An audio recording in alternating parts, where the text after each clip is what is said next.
Materi selanjutnya di mata kuliah minat kalian 3 adalah mengenai minyak kelapa. Jadi kalian akan memproduksi minyak kelapa. Dari kelapa diolah sedemikian rupa untuk menghasilkan suatu minyak yang bisa digunakan untuk berbagai manfaat. Jadi minyak kelapa bisa digunakan dalam berbagai proses produksi atau di berbagai industri atau di berbagai keperluan kehidupan sehari-hari. Kita langsung saja ke slide selanjutnya. Oke, karena judulnya saja sudah minyak kelapa, maka bahan baku yang bisa kalian gunakan otomatis adalah daging buah kelapa. Di sini ada 3 cara utama untuk menghasilkan minyak kelapa. Yang pertama adalah cara kering. Kalau cara kering berarti otomatis menggunakan proses pengeringan sebagai step utamanya. Nanti kelapanya akan dikeringkan sampai terbentuk kopra. Nah, dari kopra tersebut akan dilakukan proses pengolahan lebih lanjut untuk bisa menghasilkan minyak kelapa. Cara yang kedua adalah cara basah.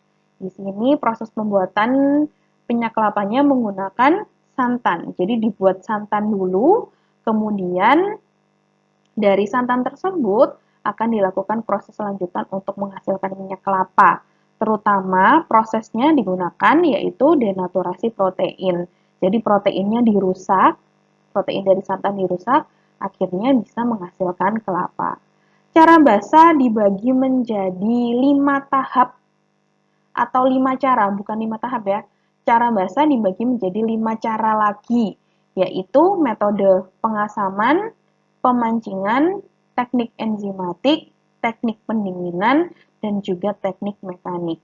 Kalau pengasaman berarti, karena tadi kan fokusnya denaturasi protein ya, kalau cara basah, berarti denaturasi protein pada step ini itu terjadi pada kondisi asam.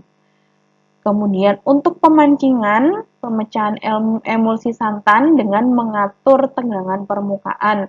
Jadi tegangan permukaannya diatur sedemikian rupa sampai terjadi pemecahan emulsi santan sehingga terbentuklah minyak kelapa.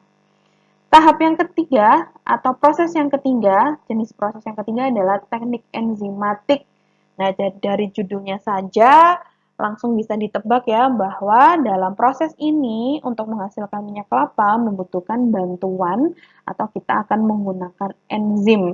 Enzim yang bisa digunakan adalah enzim papain, ada bromelain dan lain sebagainya. Nanti bisa dicari ya. Kemudian proses lain dari cara basah adalah teknik pendinginan. Di sini pendinginannya berdasarkan titik beku air dan titik beku minyak. Nanti akan diatur suhu yang digunakan sampai akhirnya nanti salah satu bahan, entah itu airnya dulu atau minyaknya dulu, akan membeku, akhirnya memisahkan air dan minyak sehingga minyaknya bisa muncul dari proses teknik pendinginan. Dan proses terakhir, jenis proses terakhir adalah teknik mekanik. Di sini menggunakan bantuan mixer, sehingga kalau mixer otomatis ada pengadukan ya. Pengadukan tersebut yang akan menyebabkan munculnya minyak. Cara yang ketiga, cara terakhir dari proses pembuatan minyak kelapa adalah ekstraksi pelarut. Nah, ini sebagai anak teknik kimia pasti sudah sering sekali mendengar tentang ekstraksi. Bahkan kalian juga sudah pernah melakukan praktikum ekstraksi. Untuk cara ekstraksi otomatis membutuhkan bantuan pelarut untuk melarutkan minyak, jadi supaya minyaknya keluar ya. Pelarutnya memiliki beberapa syarat atau dalam memilih pelarut harus melihat 3 faktor ini. Yang pertama adalah pelarutnya harus memiliki titik didih yang rendah. Otomatis kalau titik didihnya rendah dia harus bisa mudah menguap. Dan kalau memunculkan residu, maka residunya tidak boleh beracun. Sehingga minyak kelapanya punya food grade atau bisa dijadikan untuk bahan pangan. Oke, untuk syarat mutu yang harus diperhatikan dalam memproduksi minyak kelapa, di sini ada 9. Jadi nanti kalian bisa cek syarat mutu 9 ini angkanya berapa saja atau standarnya berapa saja lewat standar dari minyak kelapa. Ada 9 hal yang perlu diperhatikan. Yang pertama adalah asam lemak bebasnya. Yang kedua, kadar air dan kotoran yang tidak larut. Yang ketiga adalah berapa banyak bahan yang tidak tersabunkan. Lalu warna minyak kelapanya bagaimana. Dan biasanya ada tambahan yaitu aroma. Jadi aroma minyak kelapanya seperti apa.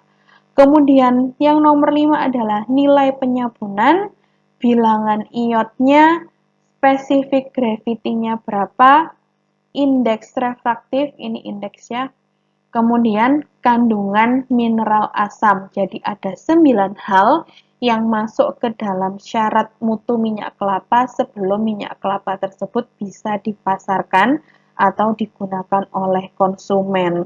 Nah, gambar di kanan itu adalah gambar kopra. Tadi di cara pengeringan ya, cara kering. Sehingga menggunakan metode pengeringan sebagai step utamanya. Kelapanya dikeringkan. Nah, kira-kira ketika kelapanya dikeringkan, nanti bentuknya akan seperti di slide yang saya tunjukkan ini. Jadi dia akan kering otomatis karena bisa atau menggunakan pengeringan. Pengeringannya bisa menggunakan cara konvensional, berarti menggunakan matahari, atau juga bisa menggunakan oven. Misal kalau musim hujan, maka menggunakan oven. Kalau sedang musim panas, bisa mengandalkan sinar matahari.